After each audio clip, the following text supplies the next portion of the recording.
સોરમાં મેં મારું થોડું જઈને જ ખુશ થઈ જાય. So hello, good morning guys. આજે મેં બહુ જ ખુશ છું કેમ કે મારા 60K થઈ ગયા છે ઇન્સ્ટાગ્રામ પર. તો સરમાં ચાય બિસ્કિટ ખાઈને હું આવી ગઈ હતી બહાર આવી ત્યાં મને ક્યુટ મોર દેખાઈ ગયો. એટલે અમારા બાજુ વધારે જોવા નહીં મળે, અમારા ઘરની પાછળ આજે જોવા મળ્યો છે. મોરમાં ખાસ તો મને એના પીછા અને એની ગરદન બહુ જ ગમે, એકદમ બ્લુ હોય, કેટલું મસ્ત દેખાયા કરે. તો એ જ્યાં સુધી જતું નહીં રહ્યું ત્યાં સુધી મેં એને જોયા કર્યું છે. તેને જોઈને પછી ગેસનો બાટલો રોડ પર મૂકવા જવાનો હતો, તે મૂકવા ગઈ. અમારો નથી, મારા ભાઈનો છે. અમારે ત્યાં છે ને ડેલી કંઈ ને કંઈ દુકાનથી લાવવાનું જ રહી, એટલે મારે રોજના દુકાન પર જવા પડે. તો દુકાનથી આવીને પછી મને ખાવાની ઈચ્છા હતી સિમ્પલ ખીચડી, તો મેં બનાવી નાખી. તે બની ગઈ એટલે મેં તો જમવા બી બેસી ગઈ. સાથે કેરીનો છૂંદો લીધો, ભીંડીનું શાક અને દહીં ખાંડવાળું, મને બહુ જ ગમે. તે બધું જમીને હું આવી ગઈ હતી પાછળ મારી જગ્યા પર બેસવા માટે. ત્યાં મેં મસ્ત આરામથી બેસી રહેલી. ત્યાં ક્યુટું મને જોયા કરતું હતું.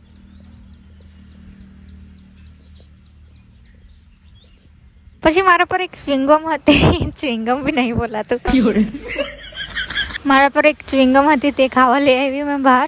મેં બપોરમાં છે ને ઊંઘમાં જેવી લાગુ ખરી, પણ મને ઊંઘ જ નહીં આવે, એટલે મેં બહાર બેસવા આવી રહી. ત્યાં મસ્ત ઠંડો પવન આવતો હોય એટલે મસ્ત આરામથી બેસી રહી. પછી આવ્યા હતા અમારા ઘરના પ્રધાનમંત્રી લોકો. તે લોકો કહે કે માસી પાસ્તા બનાવો.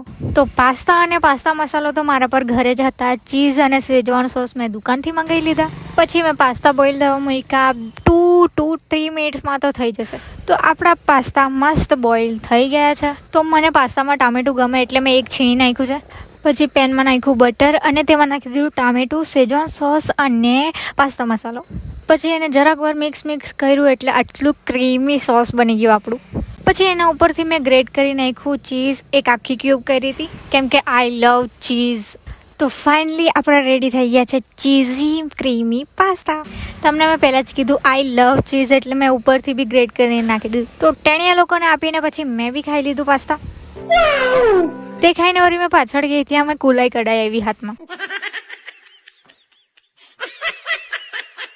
આવા બધા દુઃખનું નિવારણ મેં આવું બધું ખાઈને કરું. તે ખાઈને હું આવી ગઈ હતી પાછળ, કેમ કે તમને લોકોને બતાવવાનું છે કે મેં કેવી રીતે વિડીયો બનાવું છું.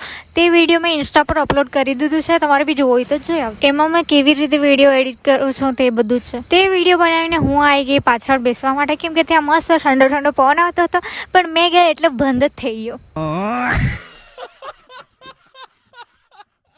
મેં થોડી વાર ત્યાં જ બેસી રહી કેમ કે પવન આવશે એવું વિચાર કરતી હતી, પણ જરાક સુસવાટું બી નહીં આવ્યું.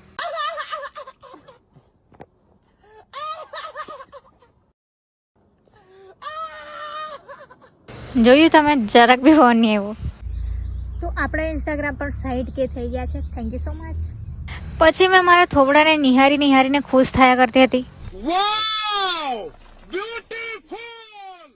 ને મારી ખુશીની વજહ તો તમને ખબર જ છે, મારા ઇન્સ્ટાગ્રામ પર 60K થઈ ગયા છે.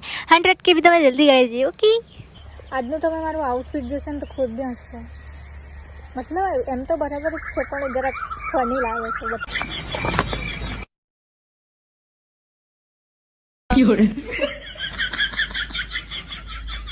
મારી દીદી કહેતી હતી કઈ ફેશન છે, પણ મેં કહી દેમ તમને મેં ક્યુટ તો લાગતી હતી. હા, મેં અહીંયા પાછળ રહેવાના તો મારામાં જેટલું બચેલું કૂચેલું લોહી છે ને તે બી મચ્છર પી જાય, એટલે તેના કરતાં મેં આગળ જતી રહે તે સારું. તો આજના માટે આટલું જ. મળીએ કાલે.